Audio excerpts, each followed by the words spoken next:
Здравейте! Днес в рубриката Опитът на един новак ще си говорим за фазикатинга или как от това да получим всички тези красиви елементи. Разбира се, ако имате машинка, която може да свърши тази работа вместо вас, чудесно, поздравление. Но ако сте новак като мене или все още не сте събрали необходимата сума за тази инвестиция също като мене, тогава е добре да може да се изрязвате такива елементи, защото са много подходящи за декориране на картички, на албуми, за вътре самото декориране може да не само на страниците на албума, но и вътре отделни елементи и така нататък. В началото мен много ме беше страх, тъй като никога не съм можела да режа добре. Но преди около година и половина видях една дама в интернет, изгледах на нейно видео, със съжаление не помня името, за да ви спомена, в която тя обясняваше основните принципи на фазикатинга и аз реших да опитам. Отначало много се притеснявах, но установих, че добре се справям и най-редовно си режа елементи, примерно тук са една колекция и така нататък. И тъй като според мен има някои тънкости, реших да ги споделя с вас. Първото по отношение на различните видове елементи, които могат да бъдат изрязани. Това примерно от една дигитална колекция и е само елементи за фазикатинг. 4 или 5 листа са в един и същи цвят, казва Тил фазикът. И с нощи тези си играх да ги срежа. За може би около час ми отне да ги отрежа. Не знам доколко се вижда, но около самия елемент има много блед като фон, който ви подсказва къде бихте могли да режете, ако ви харесва. И това е много удобно, особено в началото човек, когато се притеснява. На този пак е от дигитална хартия. Отново имаме тънък фон на няколко милиметра, който отново улеснява нещата. Трудно е, много добра светлина трябва, за да се вижда точно къде да изрязате. Това е единствен недостатък на този тип фазикатинг елементи. Това е от друг производител. Това си е разпечатан лист с елементи, като, както казах, те са двустранни. Те имат черен фон покрай тях и сравнително по-лесно се изрязва. Недостатъкът е, че когато се изреже този фон, леко се вижда. И другото, което е, когато се среже самия елемент, въпреки че двустранни, имат разминаване от няколко милиметра, което на практика трябва предварително да знаете вие как ще го използвате този елемент. Ето от изрязаните. Дали ще от тази страна, както аз съм го предвидила и тогава контура много не се вижда, или от тази страна. Но ако забелязвате, има разминание от около милиметър и ето тук се вижда самия контур, което лично мен доста ме дразни, но аз предварително съм си определила, че ще използвам елемента от тази страна и съответно така съм го срязала. Удобно е, че е с черен фон, но както казах, това са недостатъците. Другото, което е, има колекции, в които няма никакъв фон, като примерно ето това, пак съм си купувала дигитални хартии, няма абсолютно никакъв контур и тук подходът е или сами да си изберете къде да режете, или може по самата фигурка. Ето както аз тук съм си оставила съвсем малко като бордър отстрани. Независимо от това, много е удобно да може човек да си изреже необходимите елементи, особено ако не са така отделни фазикатинг елементи, ами да кажем от този лист, пак е дигитална хартия, си харесвам пеперутките, искам да си изрежа само тях. Просто си ги режа и се получава ето това разнообразие от различни видове пеперутки, да кажем, които искам да използвам. Второто, което искам да ви обърна внимание, освен че са различни видове самите бордери, които са около фазикат елементите, са ножичките. Много е важно ножицата да е много добра, остра, за да може да се получи добър разрез. Най-често използвам ето тази голяма ножица, много ми е удобна. Тя е в комплект от 3 ножички, които, за съжаление, мисля, че този комплект го няма. Много добре се изрязва с нея. Да кажем, искаме ето това момиче да си срежа. Започвам, следвайки очертания фон, просто си режем. Веднага ето тук възниква проблем, че тази ножица е с много голямо рамо. И той много трудно може да се реже тези по-фините елементи. Може, но не е толкова прецизно. Тогава взимам някои от по-малките ножички, да кажем ето тази от същата серия, в която много по-удобно е да се пръкне, така да се каже, за да се изреже съответната форма. Най-често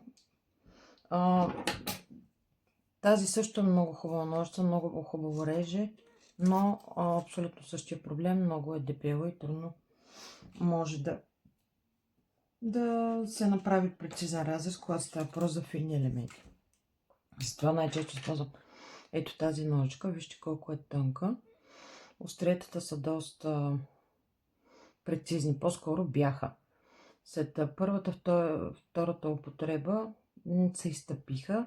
Самата ножица тук се клатеше. Беше доста и се разминаваше разреза.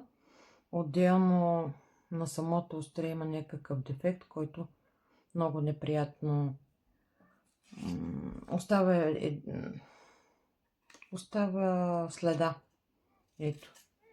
И е много дразнещо, но толкова много пари дадах за тази ножица, така че ще си я ползвам. Между другото, това е втори продукт на Tim Holtz, от който хората са масово доволни, аз явно нямам голям късмет и не съм доволна.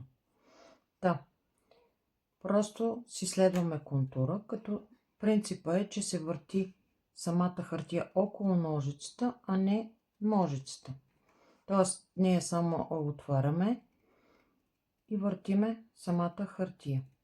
Другото, което е желателно е, когато се започне, да няма големи накъсвания, така да ги кажем, а колкото може повече с цялата дължина на острието да се среже. Обичайно това пречи за прецизното изрязване и с това е добре по някое време да се махнат тези допълнителни ненужни елементи, но понякога и не са толкова пречещи и не е хубаво да се прекъса процеса на работа.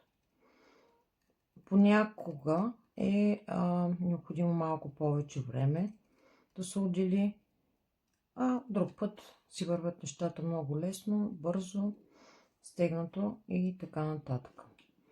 Това, което трябва да знаете, е, че винаги, когато са дигитални хартии, още по-добре, може да се разпечата на ново дадения елемент и дори да сте допуснали някаква грешка, да се коригира. Отделно, ето го, изрязания елемент.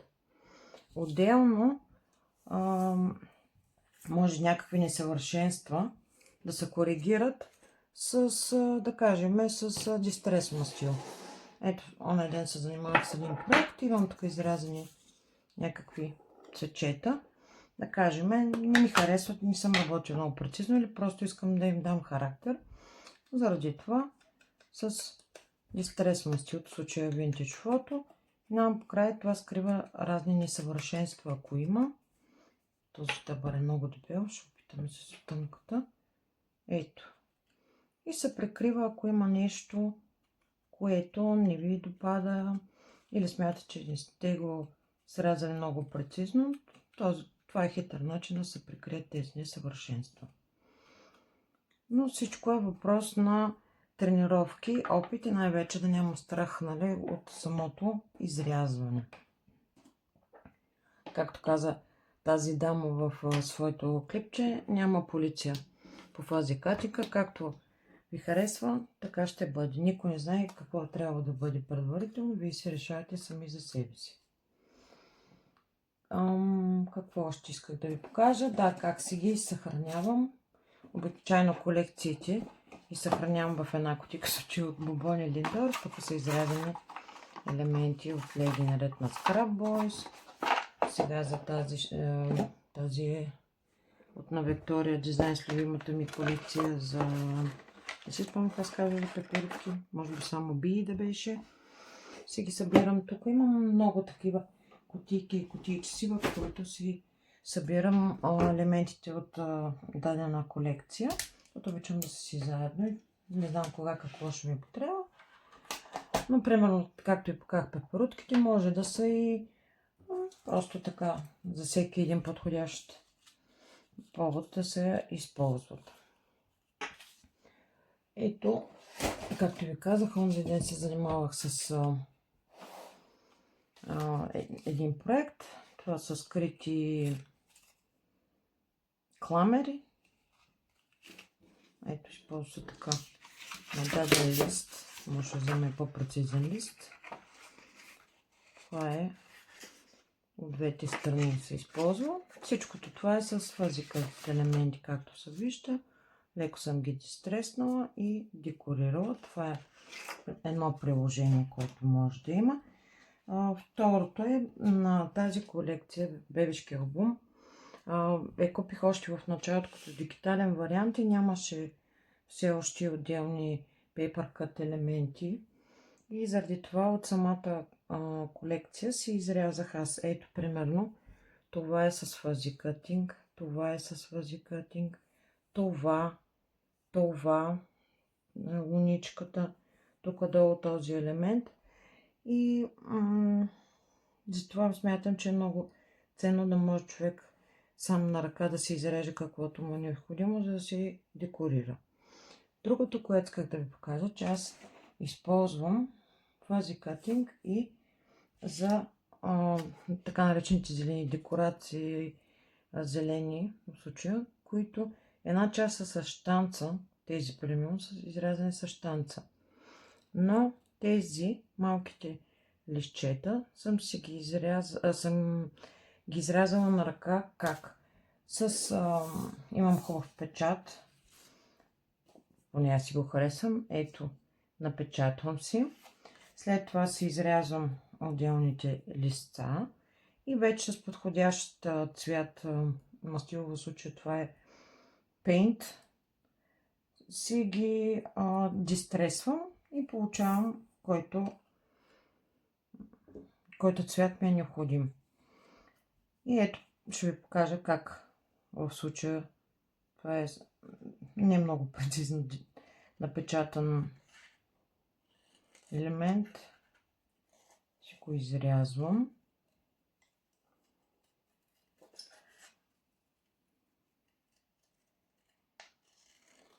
Ето. Нищо сложно, според мен, като му хване човек цаката, просто трябва. Аз сега знам, че това ще искам да го ползвам ето така, затова си го срязах през средата, за да ми е по-лесно. Въпреки че тук няма много добър отпечатък, аз знам долу-горе къде е логично да е листото и след това ще бъде намастелено, така че няма никакъв проблем. Както ви казах, ето сега тук ще ми е трудно да направя завойчето, затова си взимам другата. Да кажем, искаме ето така.